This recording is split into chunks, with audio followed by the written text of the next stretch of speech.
Subscribe कीजिए the perfect classes channel को और बेल आइकन को दबाइए लेटेस्ट वीडियो सबसे पहले देखने के लिए। परफेक्ट क्लासेस में आप सभी का स्वागत है। शिक्षा निदेशालय राष्ट्रीय राजधानी क्षेत्र दिल्ली की वर्कशीट नंबर 28 डिस्कस कर रहे हैं बच्चों। क्लास 8 की वर्कशीट है, विषय है सामाजिक विज्ञान। 25 जनवरी 2021 की वर्कशीट है। टॉपिक है राष्ट्रीय आंदोलन का संगठन 1870 के दशक से 1947 तक। राष्ट्रवाद का उदय पढ़ेंगे। पहले के कार्यपत्रों के द्वारा हमने जाना कि 1857 का विद्रोह हालांकि कंपनी के सिपाहियों द्वारा शुरू किया गया था, लेकिन जल्दी ही ये समाज के सभी वर्गों में फैल गया। अब उन्हें समझ में आने लगा कि अंग्रेज भारत के संसाधनों पर कब्जा और भारतीय लोगों के जीवन पर प्रभाव डालना चाहते हैं, और जब तक इस नियंत्रण को खत्म नहीं किया जाएगा तब तक भारत भारतीयों का नहीं हो सकता। यह चेतना 1870 और 1880 के दशक में बनने वाले विभिन्न राजनीतिक संस्थाओं के द्वारा विदित होती है। इनमें से कुछ निम्न प्रकार हैं। संस्था का नाम पूर्व पूना सार्वजनिक सभा, वर्ष 1870। संस्थापक थे इसके Mahadev Govind Ranade, S H. Chiplunkar, Ganesh Vasudev Joshi. Second number पर है इंडियन एसोसिएशन, 1876 वर्ष है इसका। संस्थापक और प्रमुख सदस्य थे इसके सुरेंद्रनाथ बनर्जी, आनंद मोहन बोस। थर्ड नंबर पर है मद्रास महाजन सभा, 1884 वर्ष है, और संस्थापक थे जी सुब्रमण्यम अय्यर, आनंद चार्लू। नंबर 4 पर है बॉम्बे रेजिडेंसी एसोसिएशन, वर्ष 1885।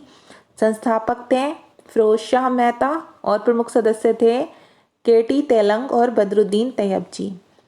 5 नंबर पर संस्था का नाम है भारतीय राष्ट्रीय कांग्रेस, वर्ष 1885। संस्थापक थे ए.ओ. ह्यूम और प्रमुख सदस्य हैं दादा भाई नौरोजी और डी.ई. वोचा।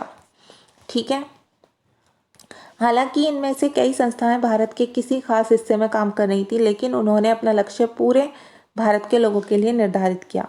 उनका मानना था कि भारतीयों को उन अधिकारों के प्रति सशक्त बनाया जाना चाहिए। इन विचारों के अलावा 1870 और 1880 के दशक में कुछ कड़े कानूनों के कारण अंग्रेज़ों के प्रति भारतीयों के मन में असंतोष बढ़ता ही जा रहा था।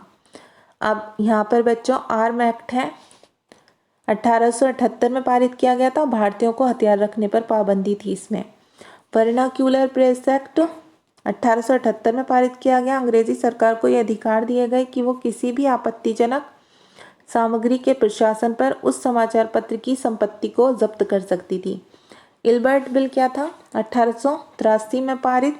भारतीय जज अंग्रेज या यूरोपीय लोगों की न्यायिक सुनवाई करते थे, लेकिन अंग्रेजों के विरोध के कारण सरकार को इसे वापस लेना पड़ा। इससे भारतीयों में असंतोष फैल गया, क्योंकि इसने अंग्रेजों के नस्ली भेदभाव को उजागर किया। अब यहाँ पर क्रियाकलाप है, अपने अध्यापक अध्यापिका या अभिभावकों की सहायता से अपनी पसंद के स्वतंत्रता प्राप्ति के पूर्व की किसी भी राष्ट्रीय संस्था के बारे में जानकारी एकत्रित कीजिए।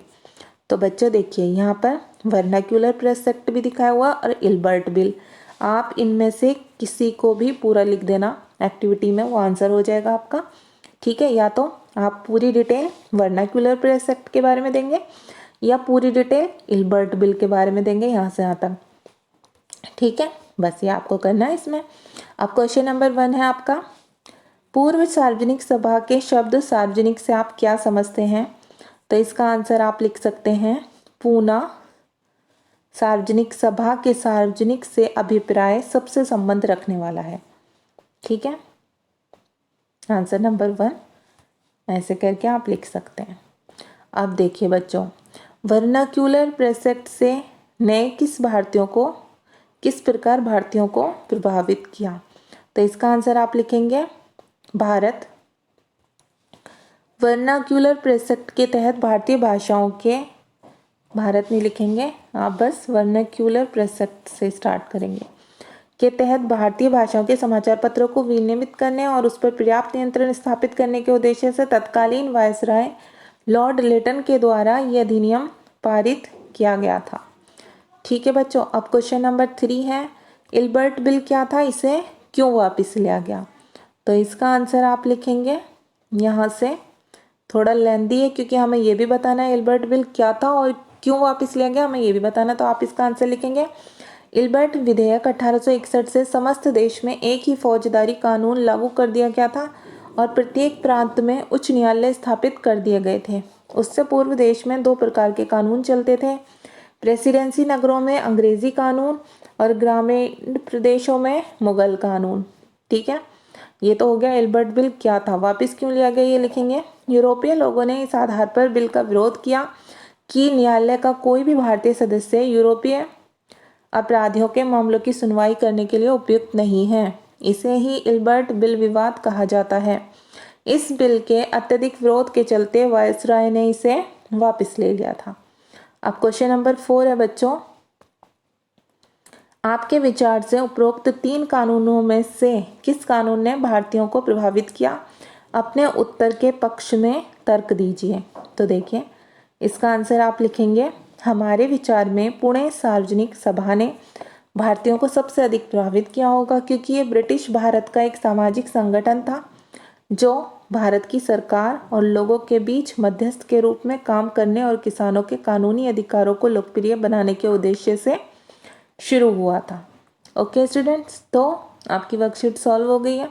अगर आपको मेरी वीडियो पसंद आई है तो प्लीज़ मेरी वीडियो को लाइक कीजिए, शेयर कीजिए, हमारे चैनल को सब्सक्राइब कीजिए। Thanks for watching.